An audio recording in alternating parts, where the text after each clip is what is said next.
श्री शौनक जी ने कहा, महाभाग सूत जी, आप धन्य हैं, परमार्थ तत्व के ज्ञाता हैं।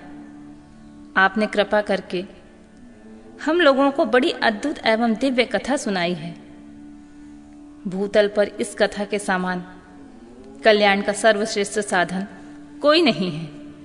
यह बात हमने आज आपकी कृपा से निश्चय पूर्वक समझ ली है। सूत जी, कलयुग में इस कथा के द्वारा कौन कौन से पापी शुद्ध होते हैं, उन्हें कृपा पूर्वक बताइए और इस जगत को कृतार्थ कीजिए। सूत जी बोले, मुने, जो मनुष्य पापी, दुराचारी, खल तथा काम क्रोध आदि से निरंतर डूबे रहने वाले हैं, वे इस पुराण के श्रवण पठन से ही शुद्ध हो जाते हैं। इसी विषय में जानकर मुनि इस प्राचीन इतिहास का उदाहरण दिया करते हैं, जिसके श्रवण मात्र से पापों का पूर्णतः नाश हो जाता है। पहले की बात है कि रातों के नगर में एक ब्राह्मण रहता था, जो ज्ञान से अत्यंत दुर्बल, दरिद्र, रस बेचने वाला तथा वैदिक धर्म से विमुख था। वह स्नान, संध्या आदि कर्मों से भ्रष्ट हो गया था और वैश्यावृत्ति में तत्पर रहता था। उसका नाम देवराज था।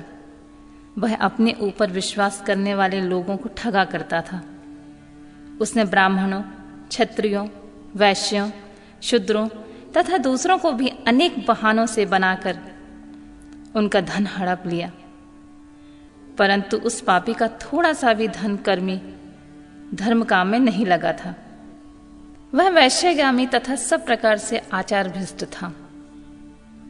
एक दिन घूमता घामता वह देवलोक से प्रतिष्ठानपुर में जा पहुंचा। वहां उसने एक शिवालय में देखा, जहां बहुत से साधु महात्मा एकत्र हुए थे। देवराज उस शिवालय में ठहर गया, किंतु वहां उस ब्राह्मण को ज्वर आ गया। इसी ज्वर से उसको बड़ी पीड़ा होने लगी। वह एक ब्राह्मण देवता शिव पुराण की कथा सुना रहे थे। ज्वर में पड़ा हुआ देवराज ब्राह्मण के मुखारविंद से निकली हुई उस शिव कथा को निरंतर सुनता रहा। 1 मास के बाद जब ज्वर से अत्यंत पीड़ित होकर चल बसा, यमराज के दूत आए और पाशों में बांधकर बलपूर्वक यमपुरी ले गए। इतने में ही शिवलोक में भगवान शिव का पार्षद गण आ गए। उनके गौर अंग कपूर के समान उज्जवल थे, हाथ त्रिशूल से सुशोभित हो रहे थे। उनके संपूर्ण अंग भस्म से उद्दासित थे और रुद्राक्ष की मालाएं उनके शरीर की शोभा बढ़ा रही थीं। वे सब के सब क्रोधपूर्वक यमपुरी में गए और यमराज के दूतों को मार पीट कर, बारंबार धमकाकर उन्हें देवराज को उनके चंगुल से छुड़ा लिया और अत्यंत अद्भुत विमान पर बिठाकर जब वे शिवदूत कैलाश जाने के लिए उद्यत हुए, उसी समय यमपुरी में बड़ा भारी कोलाहल मच गया। उस कोलाहल को सुनकर धर्मराज अपने भवन से बाहर आए। साक्षात दूसरे रुद्रों के समान प्रतीत होने वाले चारों दूतों को देखकर धर्मज्ञ धर्मराज ने उनका विधि पूर्वक पूजन किया और ज्ञान दृष्टि से देखकर सारा वृतांत जान लिया। उन्होंने भय के कारण भगवान शिव के उन महात्माओं दूतों से कोई बात नहीं पूछी, उल्टी उन सब की पूजा एवं प्रार्थना की। तत्पश्चात वे शिवदूत कैलाश को चले गए। वहां पहुंचकर उन्होंने उस ब्राह्मण को दया सागर साम्य शिव के हाथों में दे दिया। शौनक जी ने पूछा, महाभाग सूत जी, आप सर्वज्ञ हैं, महामते, आपकी कृपा प्रसाद से बारंबार कृतार्थ हुआ हूं। इस इतिहास को सुनकर मेरा मन अत्यंत आनंद से निमग्न हो रहा है। अतः अब भगवान शिव में प्रेम बढ़ाने वाली शिव संबंधिनी की दूसरी कथा भी कहिए। श्री सूत जी बोले, शौनक सुनो, मैं तुम्हारे सामने गोपनीय कथा वस्तु का भी वर्णन करूंगा, क्योंकि तुम शिव भक्तों में अग्रगण तथा वेद वेताओं में श्रेष्ठ हो।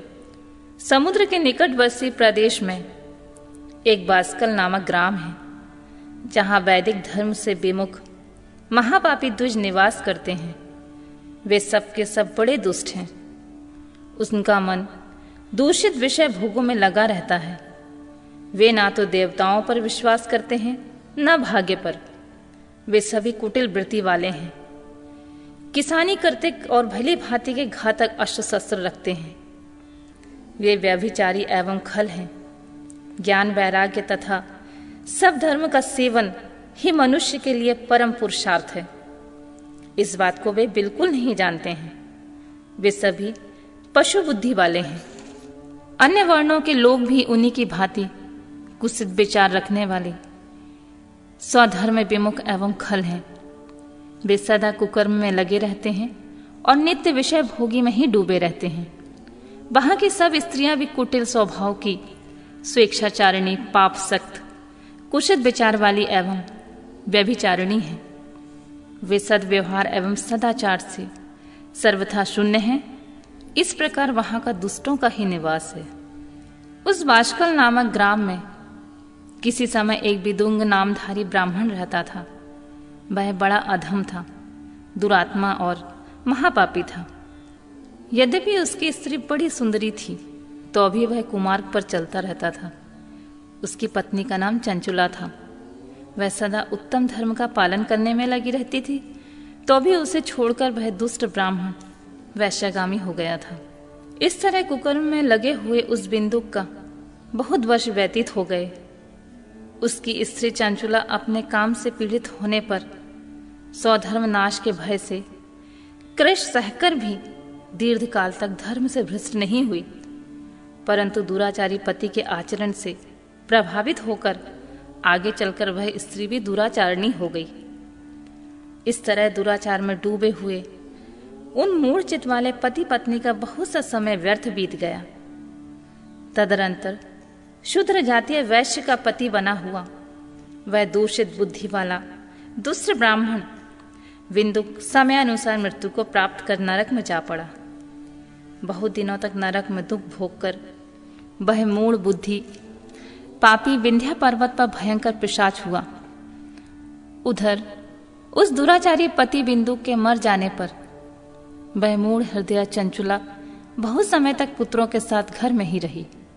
एक दिन देवयोग से किसी पुण्य पर्व के आने पर वह स्त्री भाई बंधुओं के साथ गोकर्ण क्षेत्र में गई।